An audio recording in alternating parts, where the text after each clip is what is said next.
examination time came, results came in, and guess what? I failed. I failed miserably. Hello, brothers and sisters. My name is Melissa. Welcome to the Steady and Silent podcast. I am so happy to have you here, especially if it is your first time gathering with us. And I have something special to share with you guys. It's a personal story. It's how God strengthened my faith at an early age. And I hope you feel blessed by this. I encourage you guys to like, share, and subscribe to this channel. And just continue watching and enjoy. Let's get into the story. So this took place when I was in grade 5 going on grade 6.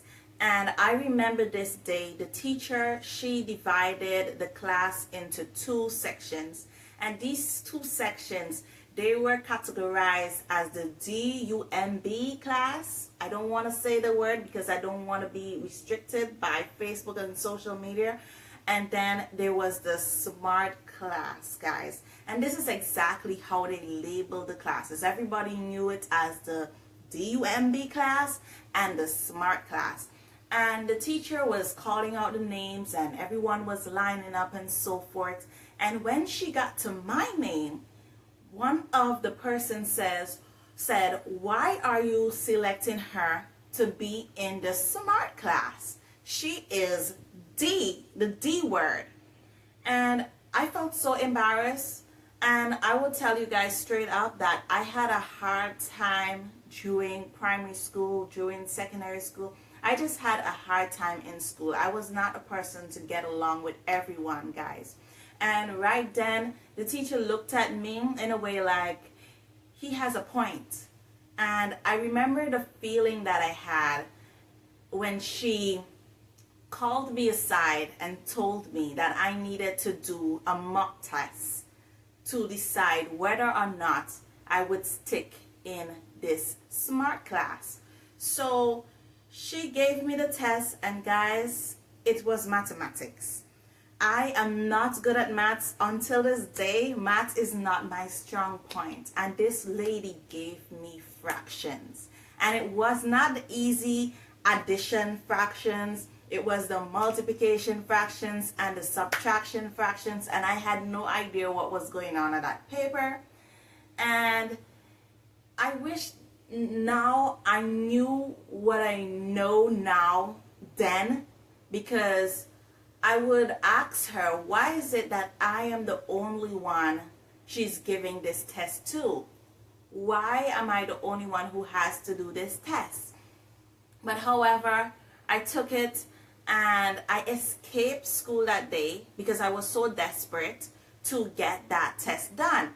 And I went home, and I remember that there was no one home, no one there to help me. And I then went over to my neighbor's house, and the neighbor did not understand. They were not helpful at the time as well. So I went back to school, and I just had this feeling. I said, okay, I don't have any friends that I could ask, no one who would help me. I just did my best, and I handed in the test. And I knew that it would have been a fail, and I did fail. And she sent me into the D class. And during that time in that class, there were hardly any teachers that came to teach us. There was no one. Like every single day, we would have days and days where we wouldn't see any teachers coming to the class to teach us. And remind you, this is the class that prepares you to go into the exam that would take you to high school or secondary school. Okay? So there was a secondary school exam that we were preparing for called the Common Entrance exam. And guys, I knew that I wasn't going to pass unless there was some divine miracle, because they were not preparing us for this exam. And there were days when I would ask the teacher if I could come into the SMART class to just sit down so I can learn some things, and she would welcome me in to sit down. But it was not much I could do in the position I was in. However, my church at the time, they were going on a 40 days fast. And I said, well, I'm going to have to do this fast because I need a miracle. And I hear that fasting helps with breakthrough and deliverance. And I said, okay, I'm going to do this fasting. And I was about 12 or 13, I guess, at this time, roughly about that. And I said, I'm going to do this fast. I was the youngest person in my church that was on this fasting. And guys, temptation was there. There were times when my sisters and siblings were eating KFC and I denied the KFC. I was steadfast. I was steadfast in this fast. I was dedicated. I wanted to see a miracle. I wanted God to help me to pass my exams. Examination time came. Results came in. And guess what? I failed. I failed miserably. And the outcome when you fail, it's like going back to that school, going into grade 7, moving to grade 8, and then going into grade 9, which is the post-secondary stage. And it was embarrassing for me. And not only that, I knew that they neglected these post-primary students so much. They hardly would come to teach this class. And I was adamant. I told my parents, Mom, Dad, I don't want to go back to this school. They neglected me for a whole entire year. They didn't teach us anything. They didn't prepare us for this exam. I don't want to go back to this school. And thank God for a discerning spirit. And also thank God for the parents that I have that actually listen to me.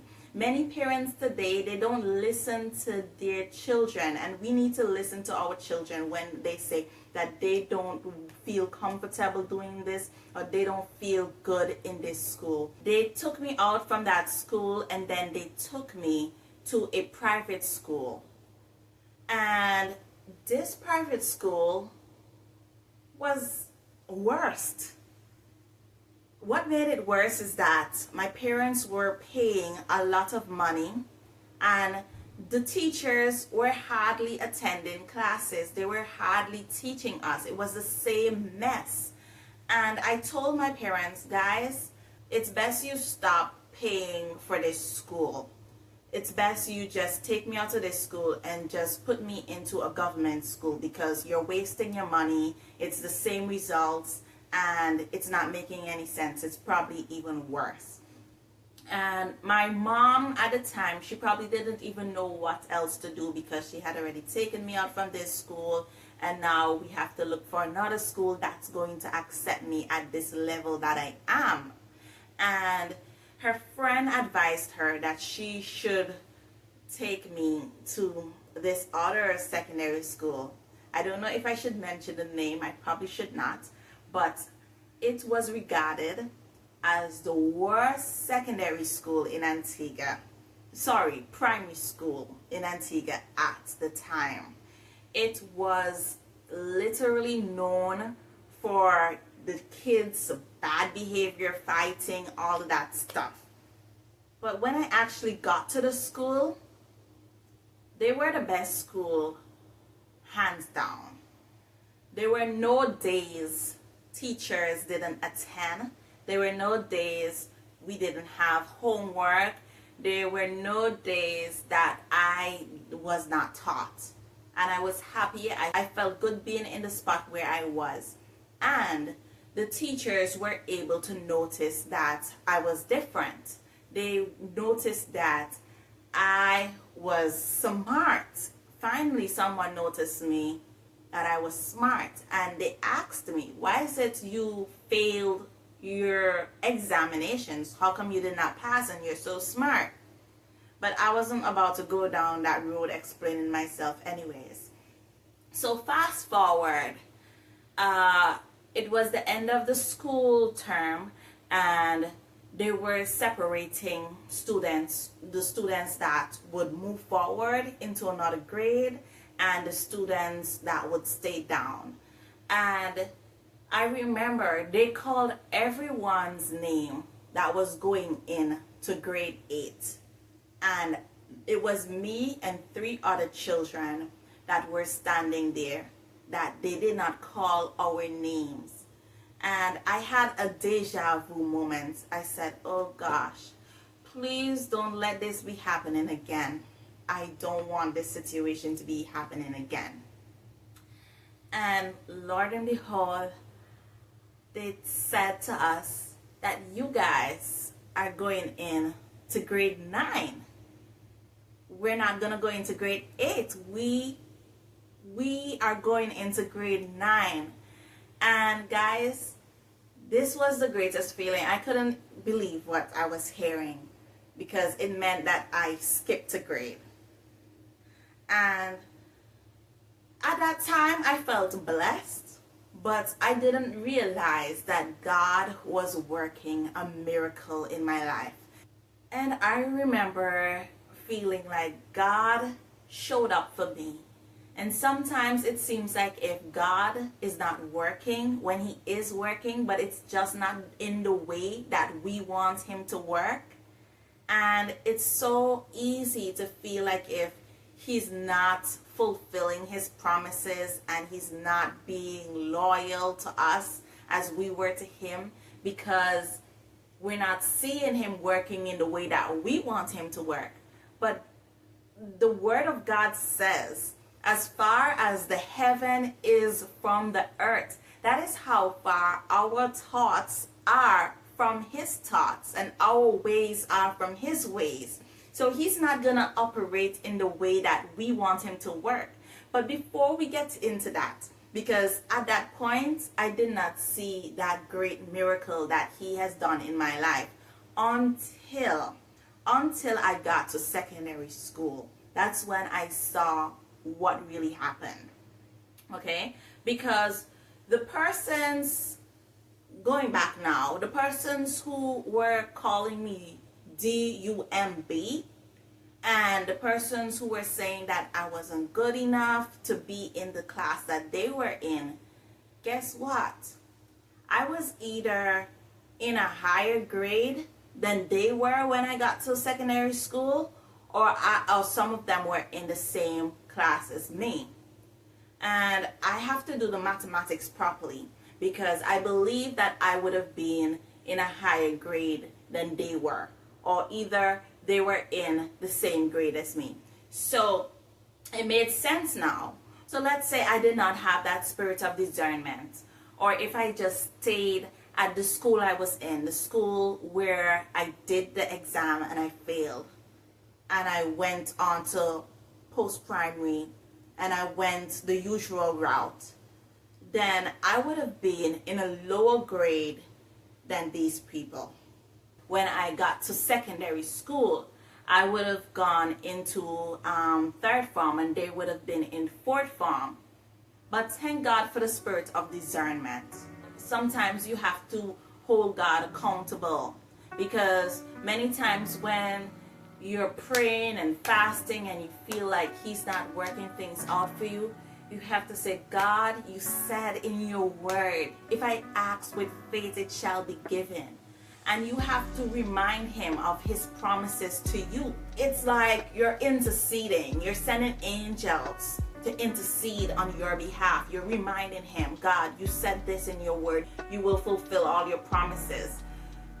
I have done this. I have submitted my flesh. I have forsaken food. I starved. God, bless me. I need to be blessed right now. And sometimes you need to do that in order to see him come through for you. So at that time, it took me years and years to see how God works in mysterious ways, so far and so different from our thoughts and expectations of him. And I'm sharing this story to show you guys that there is nothing impossible for you to do. You're never too young to go on a spiritual fast. You're never too young to exercise that type of faith to move mountains. So let's end here. If you enjoyed this story and you would like to see more videos like this, share it with a friend and leave a comment in the comment section below. Until next time.